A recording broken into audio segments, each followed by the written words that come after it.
Hello everybody! Today we're going to introduce a famous Associate Justice of the Supreme Court of the United States, Thurgood Marshall. Thurgood Marshall was a U.S. Supreme Court Justice and civil rights advocate. He was instrumental in ending legal segregation, and to be worth mentioning, he was the first African American Justice of the Supreme Court. He earned a really important place in American history on the basis of two accomplishments. First, he was the legal counsel of NAACP, which stands for the National Association of the Advancement of Colored People.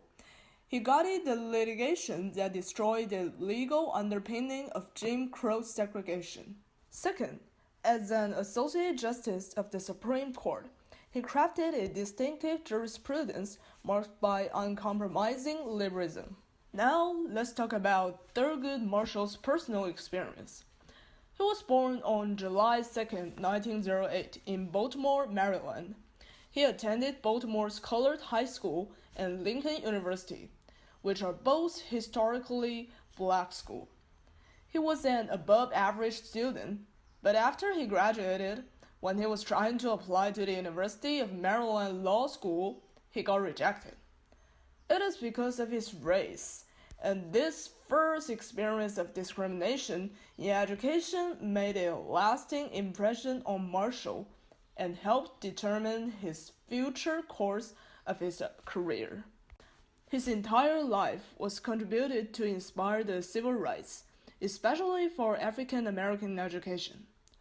There are 4 significant cases in his lawyer career that has to be mentioned about: Murray v. Pearson, Chambers v. Florida, Smith v.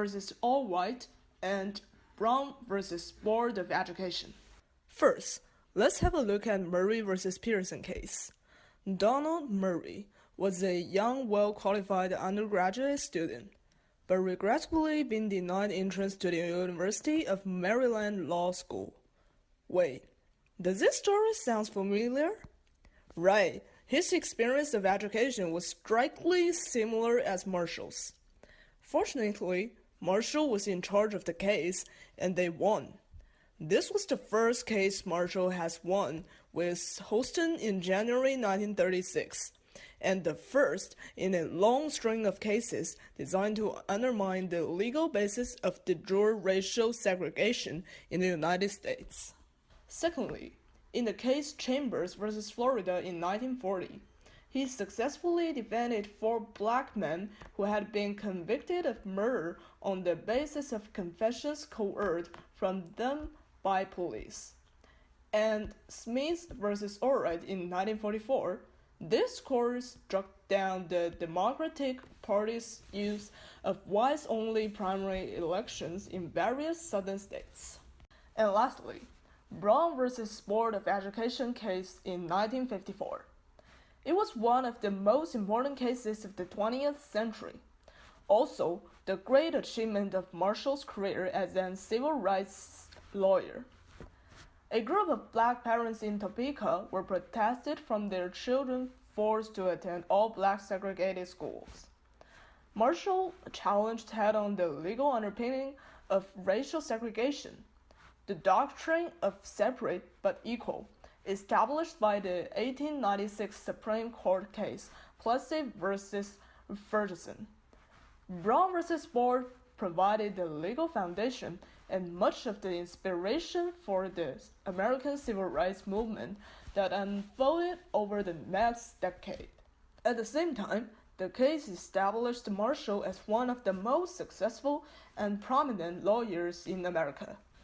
Maybe Thurgood Marshall is not a famous name as Martin Luther King, but his contribution of fighting for segregation is definitely as important as King's nonviolent civil disobedience movement. He was the first African American justice of the Supreme Court, and he is a hero of the 20th century America. The information in this video are credited to history.com and biography.com.